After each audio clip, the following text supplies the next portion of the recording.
Hi, you wonderfully created. Welcome to CreatedIAm. Today we're going to be reviewing rotary cutters and a cutting mat. You may have seen them on other YouTube videos, and I thought I would purchase them to see if they're actually useful so you don't have to make that purchase uninformed. Do they help? Are they easier? Is it worth the price? I'm going to be testing the DAFA rotary cutter and the Fisker adjustable rotary cutter, as well as the self-healing mat that was recommended by Amazon. Now, I did want to get the normal Fisker rotary cutter to see if there's a main difference, but it wasn't available, so I decided to test this adjustable one. In the description box below, there are links to the products if you'd like to check them out yourself, and timestamps so you can go to particular points of review and look at the video yourself and make your own conclusion. We're going to test the delivery process, the design make of the products, the packaging, the practical use of them, and the performance of them. Let's start with delivery. When it comes to delivery, they all did quite well. That being said, DAFA rotary cutter has to take it. It came the fastest within 2 or 3 days, but I believe the rotary cutter and the mat came within a week. In terms of purchasing them, DAFA wins again. It was the cheapest of the bunch, and the self-healing mat is also one of the cheapest for its size on Amazon. Next, the design of the product.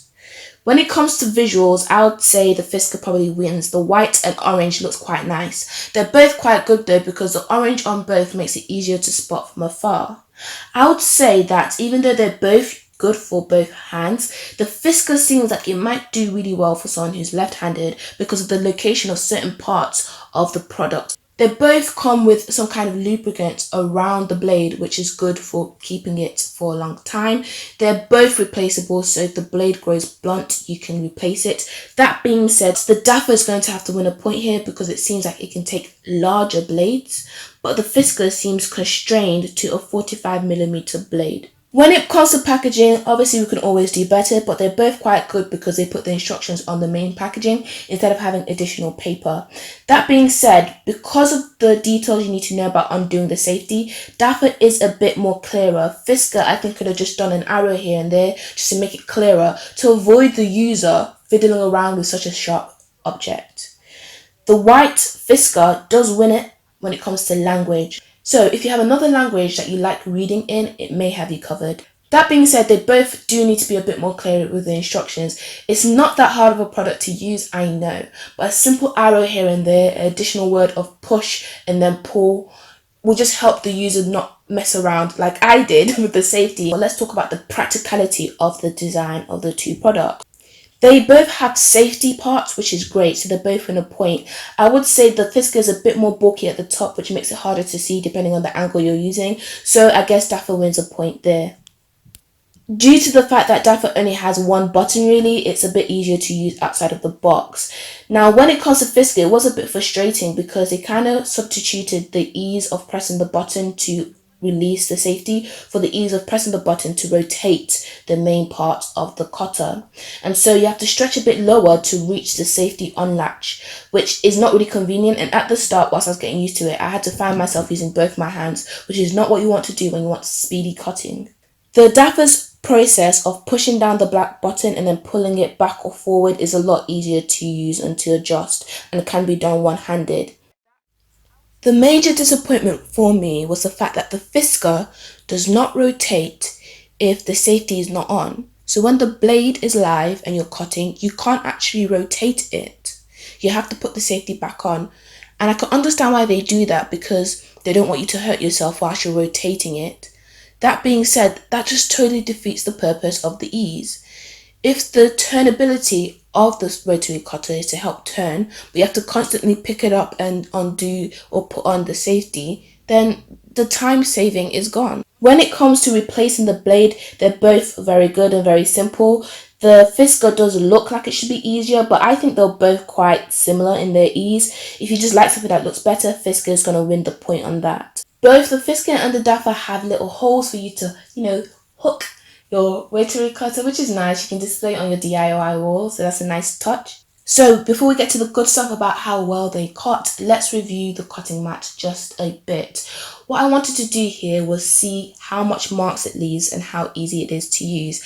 And I found that actually it didn't really leave that much marks if you're putting a decent amount of pressure and you're cutting normally. That being said, whenever I rotated the rotary cutters, it left more of a dent in it. Sometimes it happened when I wasn't paying attention. I was just zooming around the mat, but it just shows that if you're turning and you're doing sharp turns, watch the pressure because it does leave a bit of an indent. That being said, it was a decent use.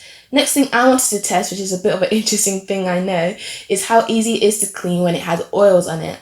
I like using shea butters and cocoa butters, so I creamed my hand up and placed a handprint and looked at how easy it is to take off with a simple wipe, and it did well. It's easy to maintain. It's time for the good stuff. How well does this hold up when it comes to cotton material? This material right here, this gold one, is actually the reason why I wanted to get a rotary cutter, because I know some things can be made without having to hem the edge, but you need a nice straight cutter. Not only am I going to test the Daffer and the Fisker rotary cutter, but I'm also going to test my favorite fabric scissors to see if it's actually quicker to use a rotary cutter and if the quality is improved. So I grabbed my chalk and then I drew a straight line and cut it into 3 parts and used the different cutters to cut the different parts of the material. Generally speaking, the rotary cutters did give a smoother finish. That being said, you could probably tell that I could do with a bit more practice when it comes to straightness and neatness. The scissors was good enough and I was trying to be very careful to keep it straight. You may have also had those moments where it gives you a bit too many zigzags and it doesn't quite give you a straighter finish as you want. So if you're looking to have a crisp straight edge, I would say to go for a rotary cutter. The Daffer is a bit easier to handle because I think the location of the blade is just right for the pressure needed when you're pushing forward. Next was the speed test. How quickly could I cut a strip, comparing my standard fabric scissors with the rotary cutter. And of course, as you probably see, the rotary cutters came up trump.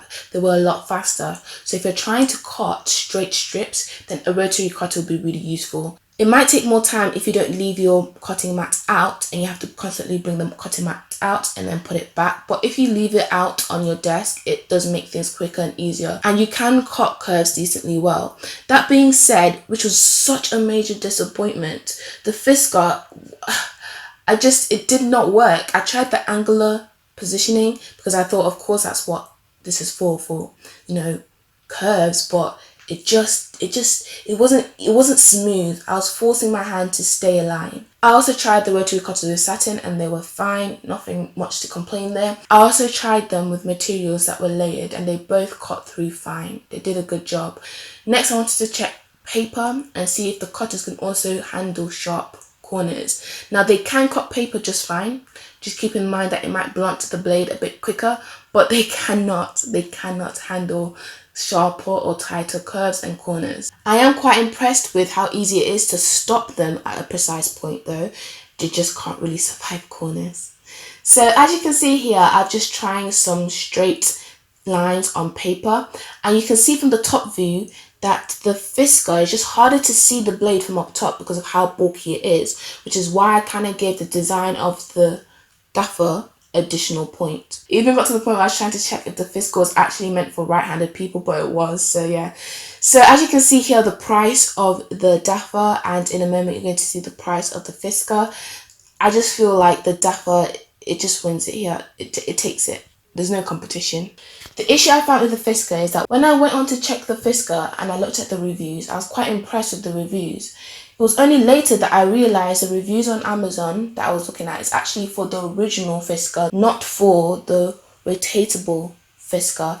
And you can see that, but it's just not clear. So just keep an eye out when you have multiple products on one listing. So in summary, I think that a cotton mat is a nice addition to get. If you don't want to spend that much money and you do smaller crafts, you can always get the smaller sizes. And then out of the rotary cutters, the Daffer is going to have to easily take the win. If they were the same price, Daffer would still win. But the fact that the Fisker is double the Daffer price is just, yeah, Daffer wins it easily.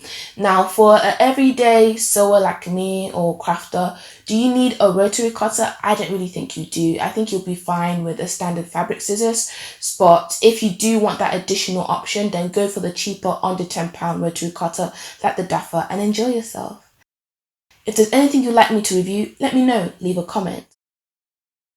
If you have a minute or two, why don't you check out the other videos on the channel, as well as the content on creatediamm.com, and follow us on Instagram at creatediamm. But of course, more importantly, I want you to remember that you are wonderfully created.